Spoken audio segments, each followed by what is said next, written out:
Assalamualaikum warahmatullahi wabarakatuh. Dari kota Leiden, Belanda. Nah, ini adalah kota negara yang memiliki sejarah besar dengan bangsa Indonesia. Karena dalam buku pelajaran kita diajarkan bahwa Belanda menjajah Indonesia. Apa yang dimaknai dengan menjajah? Sebenarnya yang ditanamkan oleh Belanda, wabil khusus oleh VOC. VOC ini adalah perusahaan kongsi dagang, gabungan dari beberapa maskapai-maskapai yang mereka kemudian berbelanja ke Nusantara. Mereka mencari barang rempah-rempah yang dulunya mereka ini adalah distributor dari Portugis. Jadi Portugis mendapatkan ilmu pelayaran itu dari Andalusia. Dari Andalusia mereka mendapat ilmu pelayaran, maka mereka bisa berlayar sampai ke wilayah Nusantara. Kemudian ada seorang Portugis itu menjual peta pelayaran itu kepada orang-orang Yahudi Belanda. Maka orang-orang Yahudi Belanda itu membangun satu kelompok kongsi dagang, itu yang disebut dengan VOC. Jadi VOC inilah yang awal datang ke Malaka, kemudian mereka menyewa lahan di Batavia yang kita kenal dengan Kota Tua. Itulah adalah sebagai tempat markas mereka. Jadi mereka yang diajarkan adalah monopoli. Pertama mereka monopoli jalur, karena Belanda dengan VOC dengan Portugis tidak cocok. Belanda ini adalah berideologi Protestan. Mereka adalah kelompok yang keluar dari gereja Roma pertama kali. Kerajaan yang tidak lagi mengikuti gereja Roma, keluar dari Imperium Romanum Sacrum. Sementara kongsi dagang Portugis itu masih ikut pada gereja Roma, maka persaingan pun terjadi, penyebaran ideologi. Tapi dua-duanya kemudian mengajarkan pada kapitalisme. Jadi kapitalisme lah yang dibawa oleh VOC ke Nusantara dan mereka memulai praktek keserakahan. Jadi mulai serakah, kemudian memonopoli pelayaran, memonopoli pengepulan, sampai kemudian mereka puncaknya adalah tanam paksa. Kapan proses tanam paksa itu muncul? Itu adalah berabad-abad setelah perang Diponegoro berlangsung. Jadi tanam paksa, Kauterstelsel, ini adalah muncul ketika tidak ada lagi perlawanan dari umat Islam di Indonesia. Maka mereka bisa melakukan tanam paksa. Semua orang dipaksa untuk menanam satu jenis atau dua jenis tanaman yang laku di Indonesia. Itulah bentuk keserakahan terbesar dari ideologi yang diajarkan oleh Belanda. Jadi yang mereka bawa sana adalah ideologi keserakahan, dan itu adalah dalam rangka pemenuhan nafsu syahwati manusia. Jadi mengapa Pitung mengatakan dasar kumpeni keparat? Jadi kumpeni itu adalah bentuk kata yang buruk di mata Pitung sebagai wajah dari keserakahan, yang tentu maknanya berasal dari kata company, kompakni. Maka lidah Pitung menyebutnya kumpeni. Jadi kumpeni itu adalah satu keserakahan, satu pola bentuk keserakahan manusia untuk mengkooptasi berbagai macam. Maka kita lihat bagaimana dunia hari ini diwarnai dengan keserakahan, diwarnai dengan monopoli. Ada company A, company B, company C, itu semuanya adalah bentuk keserakahan, bentuk monopoli. Dan monopoli terbesar di zaman hari ini adalah monopoli uang, monopoli alat tukar. Dan ini dijalani adalah orang-orang Yahudi. Sama dengan VOC dulu ketika berdiri, itu didirikan oleh segelintir kaum Yahudi Belanda.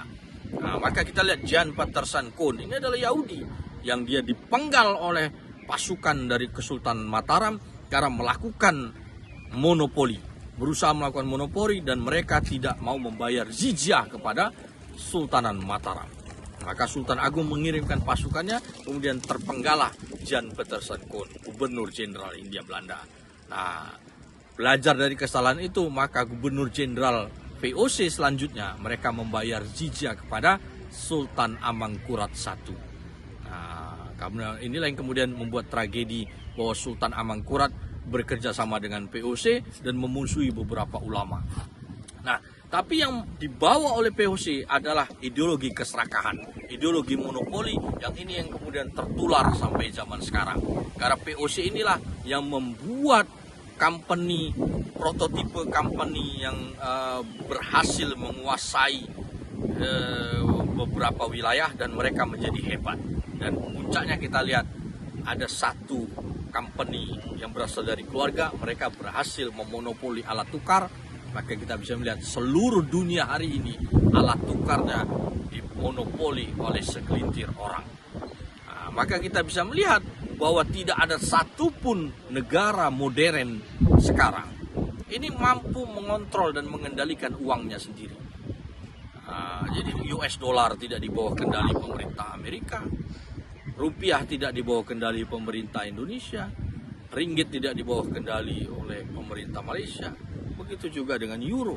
Kurs uang itu tidak diatur oleh negara itu sendiri, melainkan ada satu kelompok yang mengatur itu.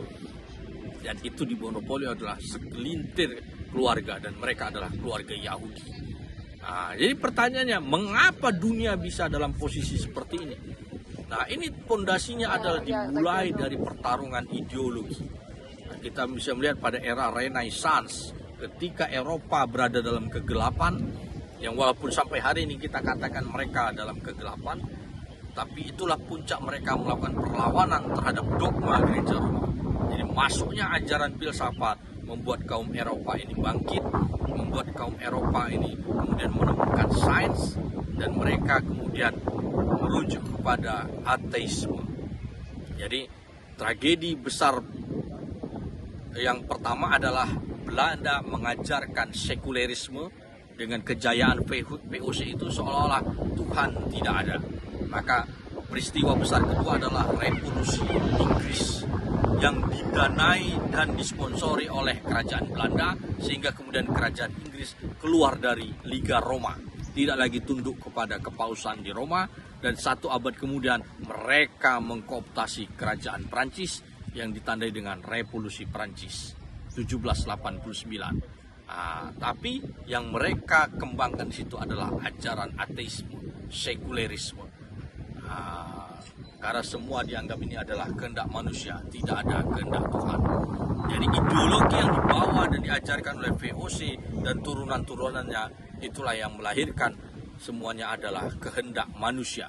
Perbuatan Tuhan itu dianggap tidak ada. Tentu ini menyalahi akidah Ahlussunnah wal Jamaah. Karena kudrah wal irodah itu adalah domain Allah Subhanahu wa taala. Jadi peradaban tentu adalah pertarungan antar ideologi. Dulu pada era pencerahan atau setelah Renaissance, pertarungan yang berlangsung di Eropa adalah perang antara penganut Jabariyah dengan penganut Qadariyah. Maka pemenangnya adalah para penganut Qadariyah yang istilahnya sekarang adalah modernisme atau materialisme. Jadi ini adalah buah dari ajaran materialisme yang sekarang mengatur daratan Eropa. Tapi kita lihat kekeringan secara batinnya itu melanda kaum Eropa, dan mereka kemudian berangsur-angsur menuju pada Islam. Nah, sementara umat Islam berada dalam kebimbangan, apakah harus mengikuti peradaban Eropa ini seolah-olah biar bisa dalam posisi serupa? Tentu bukan itu jalannya. Jalan kita adalah kembali kepada akidah Ahlussunnah wal Jamaah, tauhidullah sebagaimana ajaran Rasulullah SAW 3 generasi awal.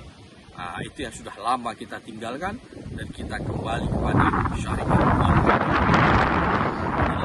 Tujuan Barat ini bukanlah pertanda kehebatan peradaban, melainkan ini pertanda peringatan Allah Subhanahu wa taala betapa kita harus tetap kembali kepada hamba khalaqul jinna wal insa illa liya'budun. Semuanya adalah hamba, hanya Allah yang hak.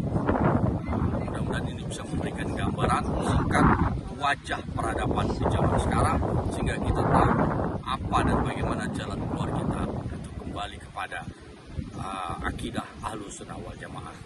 Dari Leiden, wabillahi taufik wal hidayah. Assalamualaikum warahmatullahi wabarakatuh.